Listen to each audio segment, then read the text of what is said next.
Mother's Day. The message of our culture and the way that some of us were raised taught us that you get what you deserve. It's something that is true enough to be repeated. It's believed in our culture, and schoolwork has shown us that hard work pays off. And so we organize our life so that we do our homework, and the grades we get are the grades we deserve. We believe that. A commitment to healthy relationships pays off sometimes. Good money management pays off sometimes. So we learn to manage our time. We study for tests and we get good grades. We watch the news about people who get caught doing things they ought not do, and we enjoy watching them get what they deserve. Sometimes, after a while, another person will take aim at you and decide that you don't deserve their love, their affection, their attention, their approval, their inclusion. They will exclude you. And they try to teach you that if you act in the way they want you to act, if you do what they say, they hold up a bar and say, jump over it. And the message is, if you do what I ask you to do, then I'll include you. You're getting what you deserve. Some people say our relationship with God is like that way too. Say your prayers, do good, believe right beliefs, so God will love you. God will bless you with a good life. But if that's not your life, if you weren't born lucky, if you don't have a life of ease, then the message to you is you don't believe the right things, or you must have done something wrong, or because you're obviously getting what you deserve, because we all know that we all get what we deserve. Well, I'm just going to say it here now. The truth of the matter is you don't get what you deserve. Sometimes you've made wise commitments and your partners, and not so much. You've kept up your end of the deal, but they have not. Sometimes life is just not fair, and it doesn't go well for you no matter what you do, and you happen to be in the wrong place at the wrong time. Today, I want to tell you a story. It's out of the Old Testament. You will find it this afternoon after Mother's Day dinner. You will find it in the book of 2 Chronicles. 2 Chronicles 20 is where it begins. It's kind of a long story. I really tried to edit it down. Here's what happens. There is a king. He's a good king. His name is Jehoshaphat. Jehoshaphat is faithful to God and takes care of his people in all the ways that kings should. There are, though, other nations that act like land pirates. They invade, they conquer, they plunder, and then they leave. They were the Edomites, the Meunites, and the Moabites. And word comes to Jehoshaphat, they're coming for you. Do something, king. And Jehoshaphat wonders to himself, what did I do to deserve this? Why me? Jehoshaphat and his people, his leadership team, do what fear-filled people do. They called up the folks who handle weapons, who started running extra drills and doing intense training and getting field ready for the coming battle, sharpening their swords and whatnot. But there are three, count them, three armies coming And it seems like only a matter of time until defeat arrives. Jehoshaphat does the other thing that fear-filled people do, cries out to God, God, are you not God? We're powerless against this multitude. We don't know what to do, but our eyes are on you. God, tell us. God said, Jehoshaphat, do this. Tomorrow morning, you get your people and you go out and you stand at the end of the valley and you wait for the armies to arrive. Now, this is where a lot of people stop reading. We got the weaponry. We got God on our side, right? We go to fight because God's going to back us up. That's the way it works. The problem is the story's not done yet. We need to keep reading. We need to keep listening to God. God's not done speaking just yet. And this is what makes Jehoshaphat a good king. It's what makes Jehoshaphat faithful. He kept listening to God. God kept talking. God said, I know it feels insurmountable. I know it feels like you're going to get overwhelmed. Don't run away from this conflict, Jehoshaphat. Go out and stand at the end of the valley, and you will see my victory on your behalf. Jehoshaphat,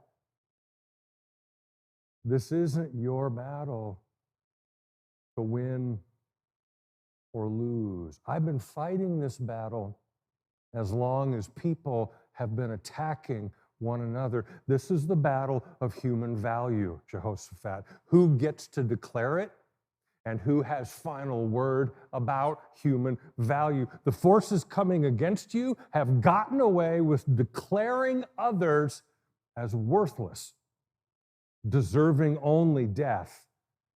And their assertion of power, they're bullying, they're conquering, they're pillaging, they're refusing to honor the value of what I have created, other people. They are declaring that they believe in their own importance first, their own way. Jehoshaphat, if you think this is your battle, you are going to lose. Jehoshaphat, you're going to fight back. You're going to get stressed out over the outcome. You're going to work yourself into a frazzle. You're going to get caught up in your own agenda, your own resolution. You're going to talk yourself into believing what you want is right. And you're going to resolve it in ways that are not my way. If you think it's your battle, Jehoshaphat, you will not win. You cannot win this battle. But this is where this scripture gets me. Because I feel like it's my battle. I worry about waiting on the Lord. My patience doesn't hold. I want resolution now. I want to feel powerful now. I don't sleep well. My brain gets to running and starts strategizing in the night, and I get tactical thoughts going on, and it's about how it's my battle, and I got to win it, and I want to be smart enough to at least have the last word if I'm going to lose. Put them in their place, at least have a mic drop moment. I feel like it's my battle. And what needs to happen here is I need to hear the word of God,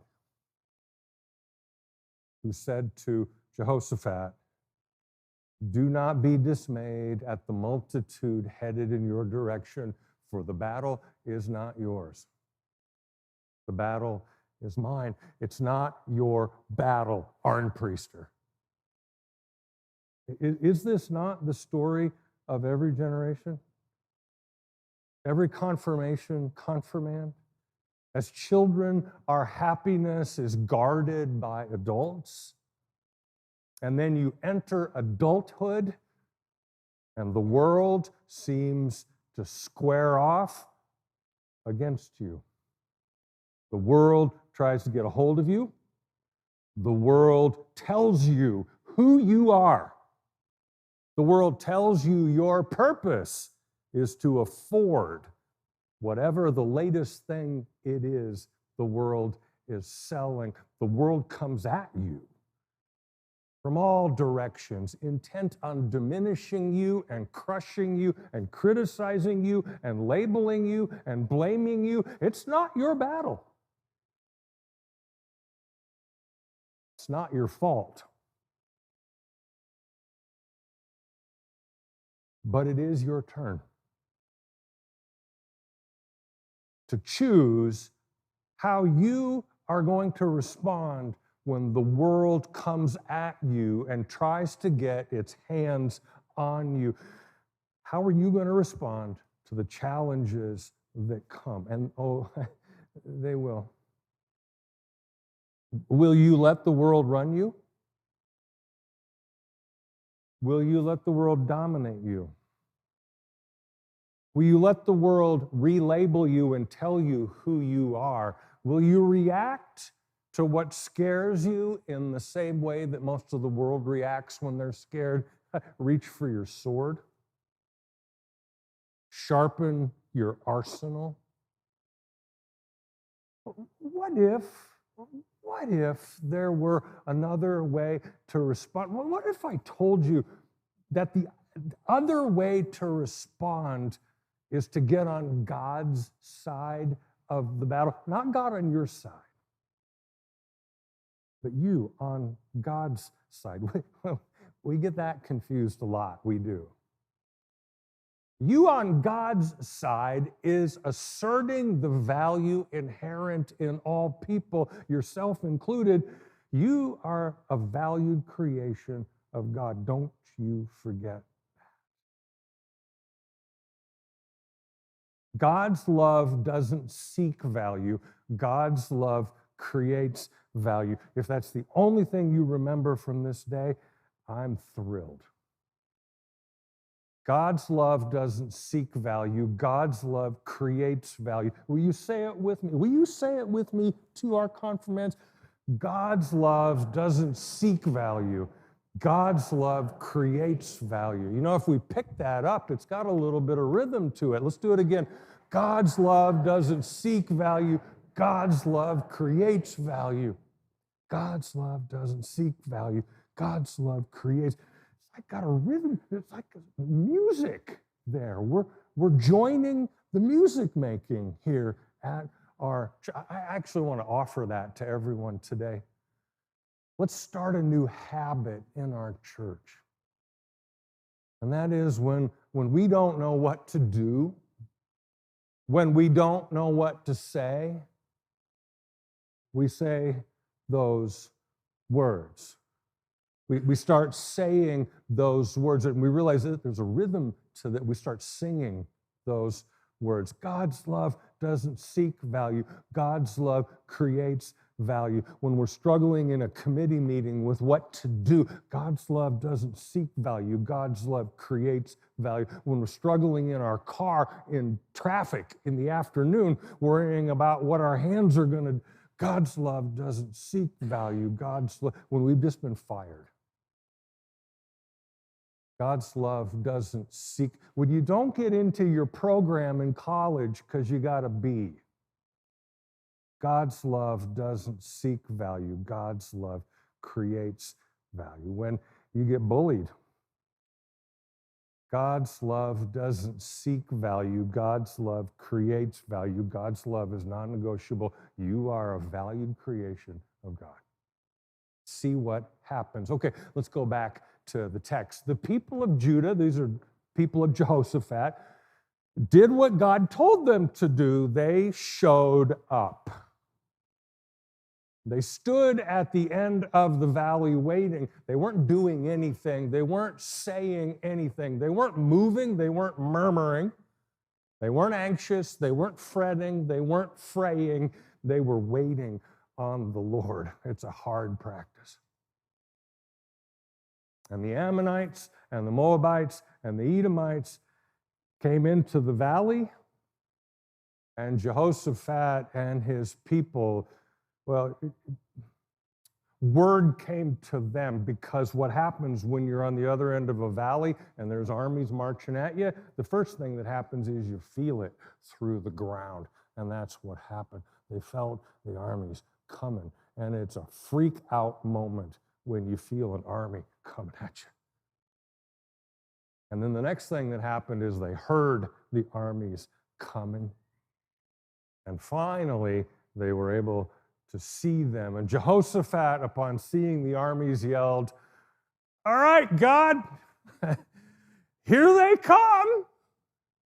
And God said, "All right, Jehoshaphat, I want you to gather all of your strength. I want you to pull yourselves together." And Jehoshaphat got excited. He said, "Now you're talking, God. The folks with the weapons are here. They're ready to go. They've been in the field working out. They're tough people. They're strong. We're ready to go, God. You're going to help us, right?" And God said, "Jehoshaphat, that is not trusting my way. That's you working your battle plan. And you can make a perfect battle plan, and you can make swords so sharp they split hairs. You can enlist and train and motivate with great speeches. You can get folks so worked up their noses bleed. But that's you fighting your battle, Jehoshaphat. This is not your battle. You're trying to stack the deck so you get what you deserve. But do you know what the outcome's going to be, Jehoshaphat? It's going to be the same as it's always been. You win some, you lose some, and when you win, you're just waiting for the losers to come back for round two. It's your battle, and your battle never ends. What if you did things my way, Jehoshaphat? And Jehoshaphat says, well, okay, God. Sure. God says, Jehoshaphat, here's what I want you to do. I want you to send out the people who make music. And Jehoshaphat said, oh, all right, sure. What? God said, the ones that handle music. Send out the folks who play musical instruments. Send out the folks who sing. The choir? They're not prepped for battle. And God said, oh, but they are. And so Jehoshaphat says, choir, go get them. And the choir, it happened so fast, too fast for them to be scared. And so the choir took one step and then a second step, and then they were marching. And in the face of destruction, they started singing, God's love doesn't seek value, God's love creates value, God's love doesn't seek value, God's love creates value. In the face of the impossible, they were singing God's song. Singing to keep from giving up, singing to gain a new perspective, singing to keep centered on what God is trying to say to us, singing to keep their mouths busy so they don't say dumb stuff, singing to keep them from thinking the fight is their fight. God's love doesn't seek value. God's love creates value. And 3 armies came into the other end of that valley, and they were ferocious, and they were mean. They were a legion. And wouldn't you know it, they started fighting among themselves. The Ammonites and the Moabites turned and wiped out the Edomites. Sing, choir, sing. And then the Ammonites and the Moabites got into it, and they killed each other, leaving only Jehoshaphat and his people standing there in the sunshine, and they were still singing, God's love doesn't seek value, God's love creates value. I tell you this story for 2 reasons. First, confirmation is a big step in your life.